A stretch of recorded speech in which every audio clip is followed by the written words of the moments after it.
Bini member na si Sheena. Tinawag na my mother si Sarah Geronimo. Netizens nag-react. Iba-iba ang naging reaksyon at dating sa mga netizens ng caption ni Bini Sheena sa video ni Sarah Geronimo na kanyang inirepost at may caption nga itong My Mother. Ilan sa mga netizens ang napataas ang kilay dahil sa salitang ginamit nga ng Bini member. At may ilang netizens naman ang nagpaliwanag kaugnay sa kung ano nga ba ang ibig sabihin ni Sheena sa kanyang ginamit na salita.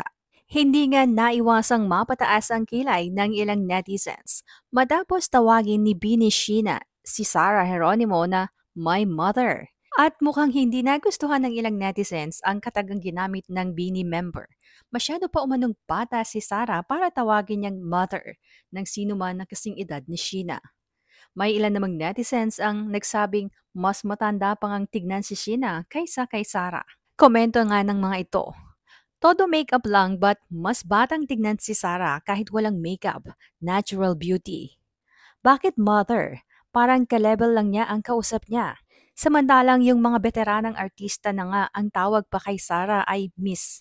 Ipinagtanggol naman si Bini Sheena ng ilan sa mga nakagets ng kanyang caption, kung saan ang pagtawag umano ni Bini Sheila bilang mother kay Sarah ay maituturing na inside joke sa pagitan ng dalawang magkaibigan. At hindi din naman lingid sa kaalaman ng publiko na may mga nagsasabing may pagkakahawig sina Sheena at Sarah. Na pinalagan naman ng ilang netizens ay ng isa, hindi sila magkahawig. Di hamak ang ganda ni Sarah kaysa kay Sheena. Sarah is very beautiful inside and out. Hirit naman ng isang netizen. Napaka-literal ng mga tao. My mother might mean mentor para sa kanya. Ang OOA nyo. Ayon pa sa isang netizen, ang sakit naman sa tenga tawagin niyang mother ang isang Sarah Geronimo. Paliwanag naman ng isang netizen. Sa K-pop or K-drama, uso din tawaging mother kapag sunbenim na or nauna na sa industry, kahit bata pa yung idol. Siguro, ganun lang ang meaning ni Sheena. Ayon naman sa isang netizen, you are not friends. I think to be joking her that way. Not that close po either. Let us know our boundaries. Please, di pa po kayo magka-level. Ayon naman sa isa, naku, pansin ko mga bini ngayon, lumaki ang mga ulo mula nang sumikat sila, mga feeling BP na sila. Diyos ko, di inisip kakaumpisa pa lang nila. Tapos, ganyan na umasta mga ganyan pa naman ugali, di nagtatagal sa limelight. Baka magising nilang kayo, wala na sa inyo ang trono ng pinapangarap nyo. Huwag lumaki ang ulo ang mga taong nagpasikat sa inyo. Tao din ang magpapabagsak sa inyo. Tandaan nyo yan. Magkahawig naman sila Huwag kayong bitter. Support na lang kayo. Idol naman niya si Sarah eh. Wala namang masama na tinawag niyang mother si Sarah. Hirit naman ng isang netizen. Dapat talaga hiwalay ang Facebook ng mga matatanda eh.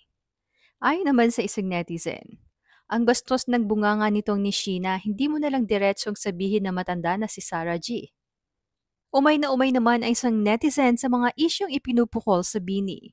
Aniya, dami nyo issue sa buhay, pati ba naman yung ganyan binibig deal ninyo? Hirit naman ng isang netizen. Diyos mio, pareho lang silang mga talent ng ABS-CBN. Huwag kayong mag-away-away, support nyo na lang sila kung totoong solid kapamilya kayo. Napatanong naman ang isang netizen na halatang hindi alam ang ibig sabihin ng my mother. Aniya, ha? Napakabata pa ni Sarah. At kinumentuhan ito ng isa pang netizen. Aniya, di mo gets ang my mother no? Of course, you haters will take it in a negative way. Dagdag pa niya, si Taylor Swift nga tinatawag namin ng my mother. Hindi naman porket my mother sinasabi na naming matanda. Ang ibig sabihin lang nun para sa amin ay inspirasyon, idol,